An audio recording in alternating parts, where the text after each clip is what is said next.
an investigation of Boston's haunted underworld. The spot where he had the initial encounter was a mass gravesite.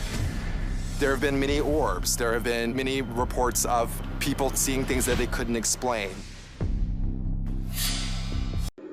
I hear you're the man that's got the scoop on Salem. Yeah, actually, I've written a book on Salem. I also give tours in Salem, so I know where to go. So, the Puritan Church, what was their role in the witch trials? I mean, actually, the ministers played a major role. They were the facilitators to a lot of the testing that went on in regards to the Salem witch trials. Reverend Thomas Barnard. Thomas Barnard was the major player in what was happening in 1692. really? So where exactly did Thomas Barnard live?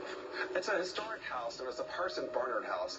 And it's very, very active paranormally. Are there any other locations that you would suggest us to go to? Absolutely. Cinema Salem was the location for one of the taverns, and taverns were the hotbed of activity in Salem at the time. In fact, that's where a lot of the people were brought in for pre-examination. They were asked questions, and they also were stripped down naked, and people would look for witch marks on them as well.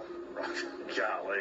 There was something that happened outside of that tavern, and people are blown away by this. There was a spectral pig sighting outside of that tavern in 1692, and it was actually used to execute a woman, Alice Parker. Oh, wow. Spectral pig? So, Yeah, ghost pig. This is what really happened. Okay. So, John Westgate, he was in the bar with Alice Parker's husband, and Alice Parker came in to get her husband. He was drinking, staying out a little too late, and John Westgate said he saw Alice Parker outside of the bar, had the shape of a hog, and her face was on the pig. The spectral evidence was just made up stuff. Like, I saw a ghost pig, and they used it as evidence and accused her and executed her. Oh my gosh. Place is our studio haunted, do you think? Well, possibly. I mean, we just had some false starts before, so maybe there's a poltergeist following me. Or Okay, yeah. All right. Well, I hope he likes our little show today. So, how did you become a paranormal expert? Well, I've been a journalist for 20 years, and I wrote a story back in 2011 that led to a book deal on haunted locations in Boston, and it just took off from there. And I apply my journalism skills to my skills as a paranormal researcher. Wow. Now, you've written several books on the most haunted places in the region.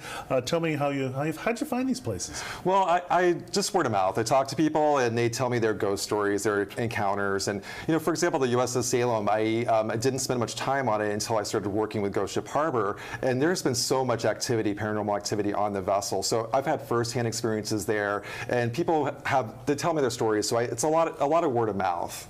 Okay. Now, when someone calls and say they think there's some paranormal activity going on, how do you determine if it's really something or nothing?